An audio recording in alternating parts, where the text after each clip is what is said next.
मार करके मार डालता। और ग्वाल वालों ने जाकर बलराम जी से प्रार्थना की, दाऊ भैया आपके भुजाओं में बड़ा बल है लेकिन आज तक आपने दिखायो नहीं। दाऊ भैया ने कहा अच्छा तो बोलो कौन सा बल देखनो है हमारी, आज अपना बल दिखा दो। तो बोले दाऊ भैया एक काम करो, ये जो पेड़ है इस पर बहुत सारे फल लगे, ये फल तोड़ दो हमारे लिए, हम खाएंगे। दाऊ भैया ने कहा बिल्कुल चिंता न कर, तुम सब यही बैठो, मैं तोड़ कर लाता हूं। और जो हिलाई वृक्ष का सारा फल नीचे गिर। अब धेनुकासुर गुस्से में आग बबूला हो गया, आकर के बलराम जी को मारने लगा। बलराम जी ने उसके दोनों पैर पकड़ करके जो घुमाई, कई योजन की दूरी पर जाकर के गिर करके धेनुकासुर का स्वाहा हो गया। बोले वृंदावन बिहारी लाल की जय। उसके बाद में भगवान ने कालीदह में कालिय नाग का उद्धार किया। कालिय नाग के बारे में प्रभु ने सुन रखा, पानी इतना विषाक्त हो गया था यमुना का, कोई जल पीवे तो मर जावे, पशु पक्षी सब मर जावे। भगवान ने सोचा कि इसका उद्धार करना चाहिए, लेकिन उद्धार तब करें जब हमारे साथ बलराम जी न रहें, क्योंकि बलराम जी भी शेषनाग और कालिय नाग दोनों की बिरादरी है। अब कालिय नाग से लड़ूं तो शेषनाग को तो भाई बुरा लगेगा, दोनों एक ही बिरादरी के। तो जिस दिन बलराम जी न रहें साथ में, उस दिन कालिय नाग का उद्धार कर। कहानी कथा तो है लेकिन समय का अभाव है, अजरास में भी पहुंचना है। तो इस प्रकार से कालिय नाग का भी भगवान ने किसी बहाने से उसका उद्धार किया। बोले वृंदावन बिहारी लाल की। कालिय नाग का उद्धार करने के बाद शपथनिक कालिय नाग को समुद्र के द्वीप पर भेज दिया। उसके बाद में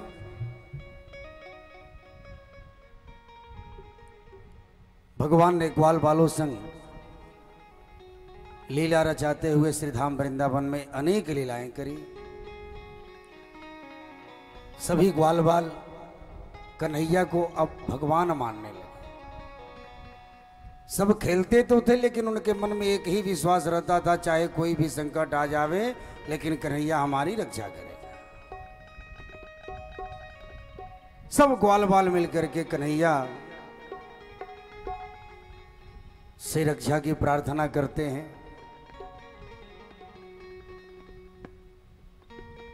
सुखदेव जी कहते हैं कि परीक्षित जो गोविंद के शरण में आ जाए उससे यमराज भी भय खाने लगता है। तो भला गोविंद के रहते ग्वाल बालों का कौन क्या बिगाड़ने वाला था। उसके बाद में कन्हैया ने प्रलंबासुर, जो कि एक दवाग्नि बनकर आया था, और जंगल में सब गौ चराने गए तो आग लग गई, सब घिर गए। उस दवाग्नि को भी कन्हैया ग्वाल बालों का नेत्र बंद करा करके सब पी गए। इस प्रकार से प्रलंबा सुर का भी उद्धार किया, क्योंकि कन्हैया के मुख से तो स्वयं अग्नि प्रकट हुई है। मुखादग्नि रजायता, भगवान के मुख से दो पैदा हुए हैं। पता है कौन कौन? भगवान के मुख से दो का जन्म हुआ, एक अग्नि का और एक दूसरे ब्राह्मण का। यानी दोनों को खिलाओ तो भगवान के मुख में जाता है, ब्राह्मण भी खाए तो भी भगवान के मुख में जाता है, अग्नि को भी स्वाहा करो आहुति तो भी भगवान के मुख में जाता है। तो ब्राह्मण और अग्नि दोनों का जन्म भगवान नारायण के मुख से हुआ है। प्रेम से बोले लक्ष्मी नारायण भगवान की। एक दिन सुखदेव जी कहते हैं, राजन यमुना के तट पर बैठ करके माधव बंसी बजाने लगे। बंसी बजाते हुए माधव कैसे लग रहे हैं? गोपियों की दृष्टि से आइए दर्शन करें। ये वो श्लोक हैं जिसे सुनकर सुखदेव जी दीवाने हो गए थे। बरहापीडं नटवर्वपो कर्णयो कर्णकारं बिभ्रद वासः कनककपिशं वैजयन्तीशं रन्ध्राणवेणोरधरशुधया पूरयन् गोपवृन्दै वृंदारण्यम स्वपदरमणं प्राविशद गीत कीर्ति। बंसी बज रही है वन में, गोपियां सुन रही हैं घर में, परंतु बंसी की धुन से ऐसा संगतिकरण हो जाता है महाराज कि बंसी वाला माधव सामने खड़ा नजर आने लगता है। मोर का मुकुट जिनके माथे पर अति मधुर है, और संस्कृत में मोर को पक्ष कहते हैं। वसुतः भगवान निष्पक्ष है, बिल्कुल निष्पक्ष है, किसी का कोई पक्ष नहीं, पर भगवान पक्ष धारण करते हैं। सब संत कहते हैं कि भगवान किसी का पक्ष नहीं लेते, निष्पक्ष हैं। फिर भी भगवान ने मोर पंख धारण किया। पक्ष का मतलब पक्ष, पंख का मतलब पक्ष। तो मोर पंख क्यों धारण किया? जब भगवान निष्पक्ष हैं तो पक्ष क्यों धारण किया? तो उसके पीछे बड़ी सुंदर लॉजिक दिया। क्या कहा कि भगवान पक्ष लेते हैं, लेकिन किसका लेते हैं महाराज? तो राम जी कहते हैं हनुमान जी के, सुनो मैं भी पक्षधारी हूं, लेकिन पक्ष किसका लेता हूं कि समदर्शी मोहे कहे सब कोई, असेवक प्रिय अनन्य गति सोई। मैं अपने सेवक के लिए पक्ष जरूर लेता हूं। मैं निष्पक्ष हूं, लेकिन जहां मेरे भक्त की बात आती है मैं उसके पक्ष में सब कुछ छोड़कर कूद जाता हूं। बोलो अर्जुन के पक्ष में लड़े कि नहीं लड़े? सब कुछ छोड़कर। भले युद्ध दूसरे ने किया, लेकिन युद्ध भगवान ने किया। भगवान ही करने वाले थे, भगवान ही मारने वाले थे, सब भगवान करते। तो भगवान निष्पक्ष हैं, परंतु क्या कहते? समदर्शी मोह कहे सब कोई, सेवक प्रिय अनन्य गति सोई। हनुमान मुझे लोग समदर्शी कहते हैं, परंतु क्या करूं, जब मुझे अपने शरणापन्न भक्त दिखाई पड़ते हैं तो मैं उनका पक्ष लिए बगैर नहीं रह पाता। वाह माधव। और कौन सा अनन्य गति? तो मेरे अतिरिक्त जिसकी दूसरी कोई गति नहीं हो। जैसे लक्ष्मण जी महाराज, जिनका एक ही लक्ष्य है भगवान राम। अगर राम का कोई बैरी तो उनका दुश्मन। राम जी से अगर माँ ने विद्रोह किया तो माँ दुश्मन, पिता ने विद्रोह किया पिता दुश्मन, भाई ने विद्रोह किया भाई दुश्मन, प्रजा ने विद्रोह किया प्रजा दुश्मन। एक ही लक्ष्य और कोई नहीं, बस राम प्रिय मोरे। राम जी मेरे सब कुछ हैं, उनके सिवा कुछ नहीं। तो राम जी का जिसने द्रोह किया वो लक्ष्मण जी का द्रोही बन। तो भगवान कहते कि जो केवल मुझ में अनुरक्ति रखता है, इसलिए जो मुझे ही सब कुछ अपना मान बैठा, उसका पक्ष लिए बिना रह नहीं पाता। इसलिए देवता भगवान को अपने पक्ष में मिलाने के लिए प्रार्थना करते हैं क्या कि जय जय सुरनायक जन सुखदायक प्रणत पाल भगवंता। भगवान तो ब्रह्मांड नायक हैं, पर देवता सोचने लगे कि यदि ब्रह्मांड नायक कहा तो इसमें असुर भी आ जाएंगे और देवता भी आ जाएंगे। देखिए कितने चालाक हैं देवता लोग। देवता सोच रहे हैं अगर प्रार्थना किए और ब्रह्मांड नायक कहा तो इसमें तो दोनों आ जाए, देवता भी आ जाए और असुर भी आ जाए, तो फिर हमारी रक्षा कैसे होगी, हमारा पक्ष कैसे लेंगे? तो देवता बड़े चालाक, तो क्या कहते हैं कि जय जय सुरनायक अति सुखदायक। हे प्रभु आप देवताओं के नायक हो, ब्रह्मांड नायक नहीं कहते। कि अति सुखदायक अप्रणत पाल भगवंता जन सुखदायक। कि देवताओं के नायक हो, सारे जन को सुख देने वाले हो। तो भगवान प्राणी मात्र की रक्षा करने वाले हैं, पर देवता क्या कहते हैं? जन सुखदायक। कि जो जन आपका प्रिय हो उसी की रक्षा करें, सबका नहीं। जो आपका प्रिय हो, जन सुखदायक। और महाराज कि प्रणत पाल मतलब प्रणत पाल यानी जो आपका प्रिय हो उसी को पालिए, यानी देवता इस स्तुति से भगवान को अपने पक्ष में मिलाने का प्रयत्न करते। बोले वृंदावन बिहारी लाल की। इसीलिए मोर पंख को धारण करते हैं महाराज। और देखिए अन्य जंतुओं की तरह मोर को भी। अब दूसरा एक विषय, एक संत से हमारी एक चर्चा भी हो रही है और उन्होंने बड़ा सुंदर लॉजिक दिया। उनका दूसरा लॉजिक है। उन्होंने कहा कि महाराज मैं कुछ और मानता हूं, मैं झुक गया। बिल्कुल सही कहा। क्या कहा कि मोर जो होता है, आपने सभी जीव जंतुओं को देखा होगा, सब के सब सहवास करते हैं, परंतु मोर कभी भी सहवास नहीं करता, विषय भोग नहीं करता। जितने जीव जंतु हैं सब विषय भोग करते हैं, लेकिन मोर कभी विषय भोग नहीं करता। इसलिए भगवान ने अपने शीश पर धारण किया है, सुन मैं योगेश्वर हूं, मुझे विषय भोगी मत समझना। मैं रास करता हूं, रास क्या है? रसो वही रसः, उसका विवेचन करेंगे। मुझे विषय भोगी मत समझना, इसलिए शीश पर मोर पंख धारण किया। और महाराज ये वंशी जो है, जो भगवान लिए रहते हैं, इसकी भी महत्व है। वंशी कोई साधारण बांस की नहीं है। ये वंशी सदैव भोलेनाथ वंशी बन करके आए हैं। सदैव भगवान शिव जो वंशी बन करके आए हैं, भगवान शिव सदा ओठों से लगा कर रखते हैं प्रभु को। तो गोपियां यदि सबसे ज्यादा जलती हैं किसी से, तो वंशी से जलती हैं।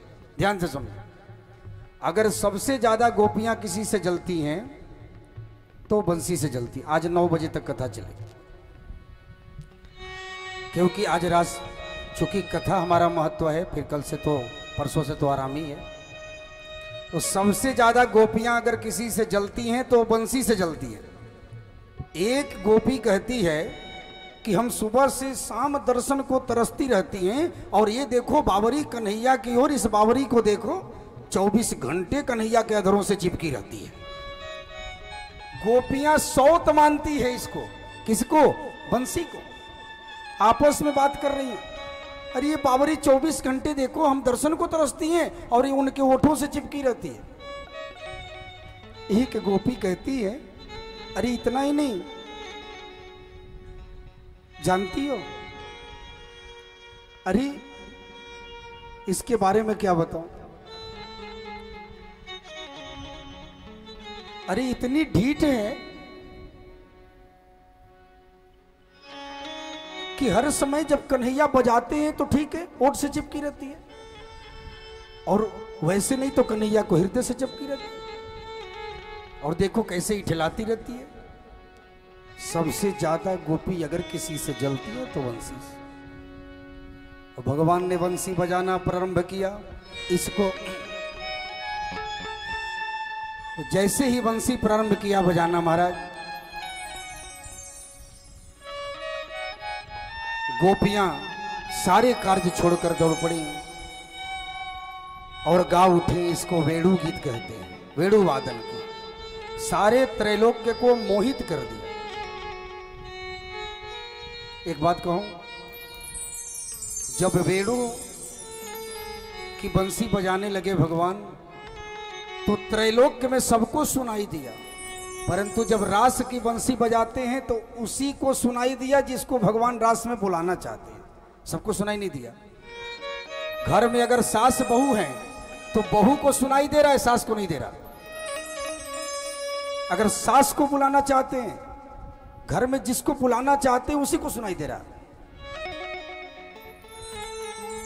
लेकिन वेणु सबको सुनाई दे रहा। इति वेणुरवं राजन् सर्वभूत मनोहरम् श्रुत्वा वजस्त्रियः सर्वा वर्णयन्त्यो भिरे भिरे। इस प्रकार गोपियों ने बंसी की बड़ी महिमा सुनाई। शरद के बाद हेमंत ऋतु आ गया और हेमंत ऋतु में भगवान ने भी अनेक लीला किया, उसमें भी उसके बाद भगवान की लीला वृंदावन में होती रही। सारे गोप ग्वाले भगवान की लीला में मुग्ध होते गए।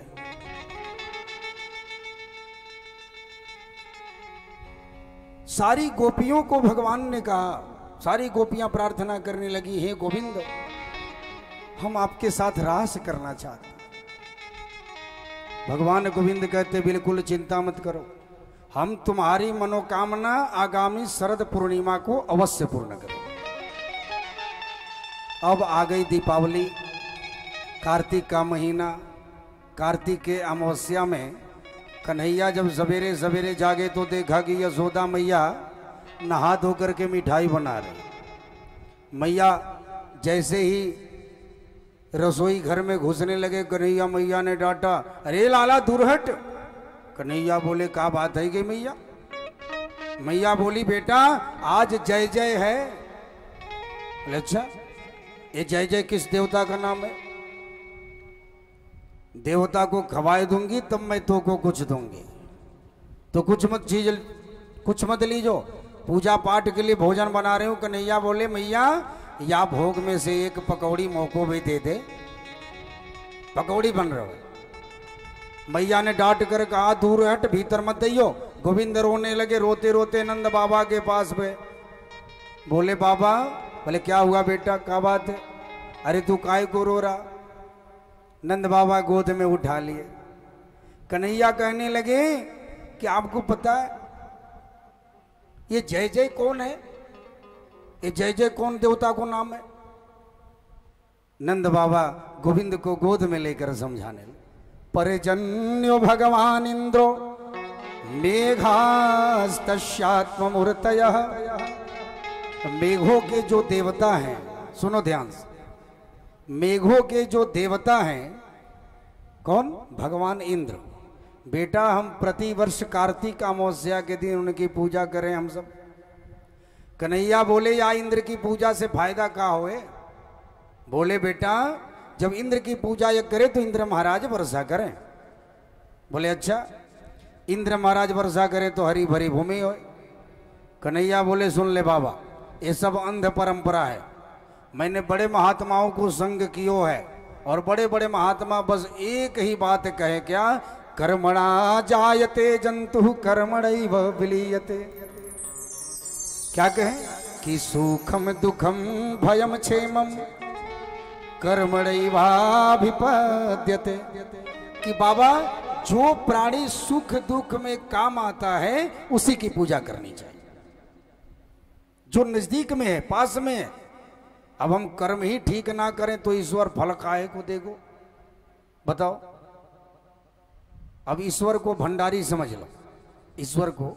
बोले इसमें इंद्र की क्या महत्ता है बताओ?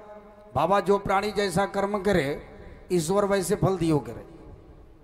अब इसमें इंद्र की क्या है? इंद्र बारिश करे क्या? अब हमारा कर्म ही खराब है तो बारिश कहां से होवे? कर्म अच्छा करे तो बारिश होवे।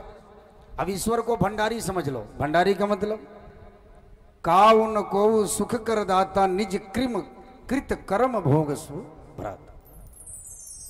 तो कन्हैया कहते हैं कि आपको ईश्वर को भंडारी समझ लो। मतलब भंडारी को आप जो सामान दोगे वही भोजन बनाएगा। पनीर बनवाना चाहो तो पनीर देना पड़ेगा, 56 भोग बनवाना चाहो 56 भोग देना पड़ेगा। या को जो दोगे ला कर के वो बना दे। तो ईश्वर भंडारी है, तो जैसो कर्म है वैसे फल मिलो है। अब नंद बाबा घूमे आस पास ग्वाला बैठे थे, बोले भैया या छोरा की बात सुन रहे हो, तुम विचार करो क्या करना चाहिए। ग्वाला बोले अच्छा कन्हैया यहाँ बता, यदि इंद्र की पूजा ना करें तो मेरे देवता को एक बार पूजा करके देखो, फायदा हो तो दोबारा करियो, नहीं तो तुम्हारी मर्जी। एक बार मेरे देवता को पूजा करो। बाबा बोले ठीक है बेटा, इंद्र की पूजा तो बहुत तेरे कर ली, अब तेरी देवता की भी पूजा करके देख लेते हैं। अब महाराज बोल पूजा में का सामान लगे। कन्हैया बोले सामान कछु नहीं चाहिए, चकाचक खावे के बस माल जरूर चाहिए। खूब बढ़िया बढ़िया बनाए दियो। और नंद बाबा ने पूरे ब्रजवासियों को बुलाकर घोषणा कर दी अब की बार गोवर्धन की पूजा हो। सबके घर में सुंदर सुंदर मिठाइयाँ बनने लगे। उसी में दिवाली बीत गई। मीटिंग करके सर्वसम्मति से प्रस्ताव पास कर दिया गया। कन्हैया खुश हो गए। ब्रजवासी आज 56 भोग लेकर पहुंचे हैं गोवर्धन भगवान के पास। और क्या क्या 56 भोग में है महाराज देखिए, सब आया हुआ है।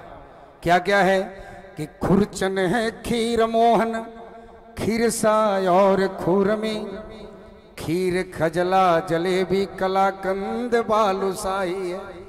नाम सुनकर देखो जीवन टपके। मोहन थारो मेवा बाटी, मठरी मैसूर पाक, पेड़ा रसगुल्ला संगर बड़ी सुहाई है। भुजिया नमकीन सेव गठिया शकल पारे, और भुजिया समोसा पापड़ पकौड़ी बनाई है। मधुप श्यामानंद बाबा यशोदा सब सामग्री लेकर के गिरिराज आज भोग में सजाई है। सब लेकर पहुंच गए। माँ घन मिश्री कई हजार घड़ों में भर लियो, जमुना जी का जल भर कर सजा दियो। सब पहुंच गए गोवर्धन। और जब गोवर्धन पहुंचे, अब महाराज अब जैसे ही गोवर्धन पहुंचे, नंद बाबा पीछे ब्रजवासी चल रहे, वृंदावन से जा रहे सीधे गोवर्धन की ओर। 7 कोस दूर गिरिराज जी के पास आ गए। देखो अभी प्रत्यक्ष 2 ही देवता हैं इस धरती पर।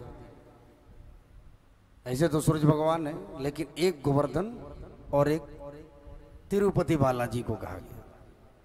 2 देवता प्रत्यक्ष माने। एक गोवर्धन भगवान को माना गया इस धरती पर अभी।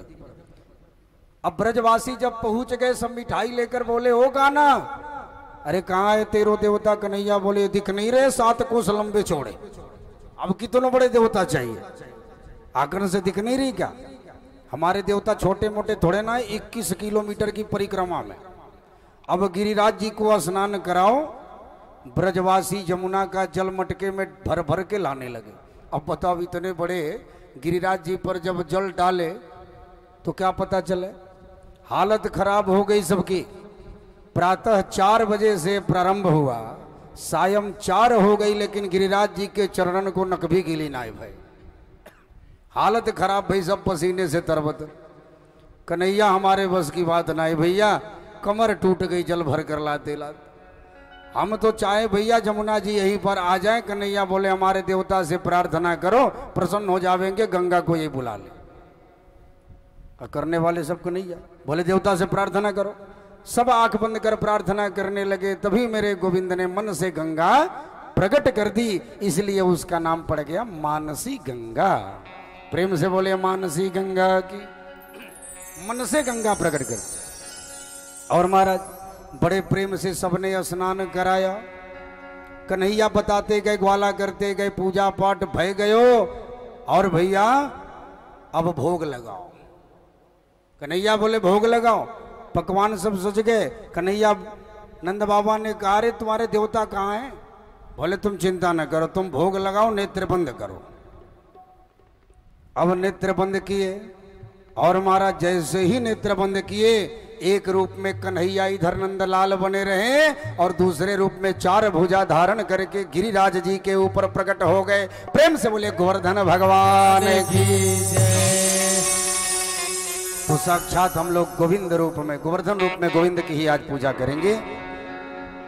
नंदलाल बने रहे महाराज। और जोर से बोले लाओ ब्रजवासियों, लाओ आज भोग लगाओ, आज मैं खाने के लिए तैयार हूं। सब हड़बड़ा करके नेत्र खोले, देखा तो गिरिराज महाराज खड़े शांत। और जैसे हड़बड़ा कर नेत्र खोला, देखा गिरिराज महाराज खड़े हैं। गिरिराज महाराज खड़े होकर आशीर्वाद दे रहे हैं महाराज। जैसे ही सबने नेत्र खोली, अब देखिए क्या हुआ। अब नेत्र खोलकर देखा कि गिरिराज महाराज खड़े हैं। सब पकवान उठाकर गिरिराज बाबा के सामने रखते गए और बाबा चट चट सब खाते गए। 1 मिनट में सब ही थाली हो गई खाले।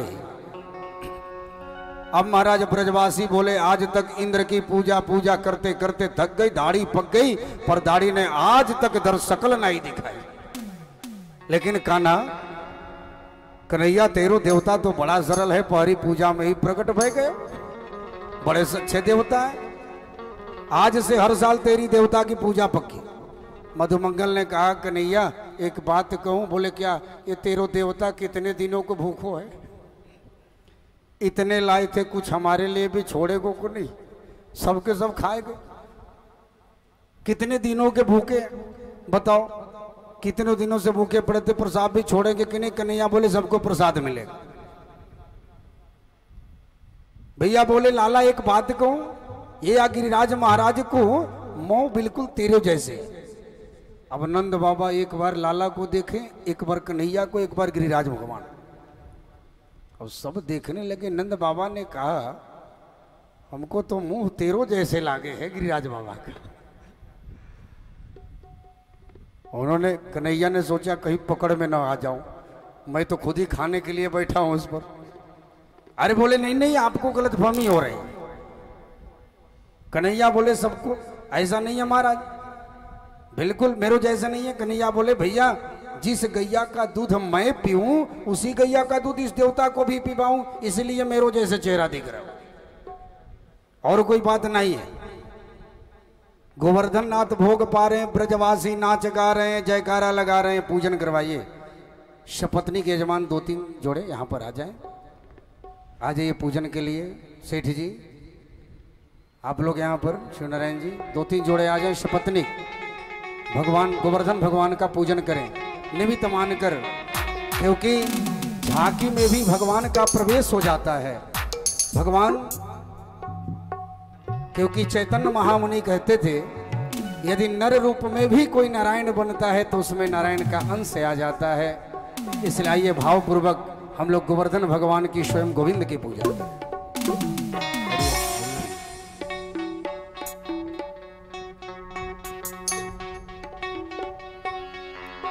कि तेरो सब संकट मिट जाए, तू पूजा कर गोवर्धन की।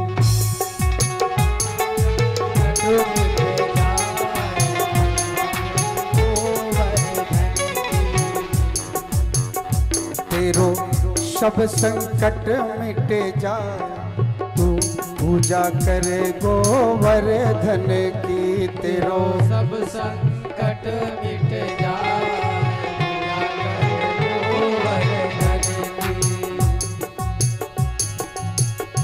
तेरो जन्म मरण मिट जाए, तो पूजा कर गोवर्धन की। तेरो जन्म मरण मिट जाए, तो पूजा कर गोवर्धन की।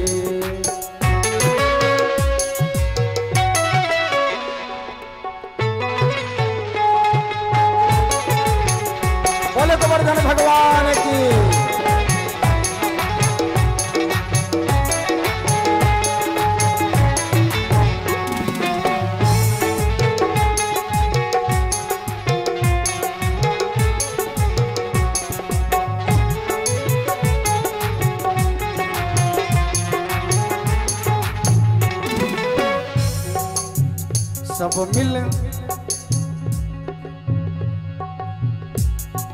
सब मिले प्रणाम पहले की जय। सब मिले प्रणाम पहले की जय। गिरिराज हृदय में लीजय। गिरिराज हृदय में लीजय। चलो मन में प्रेम बढ़ाए, शोभा रखो स्वयं की। चलो सब संकट मिट जाए, तो पूजा करे गोवर्धन की। तेरो सब संकट मिट जाए, पूजा करे गोवर्धन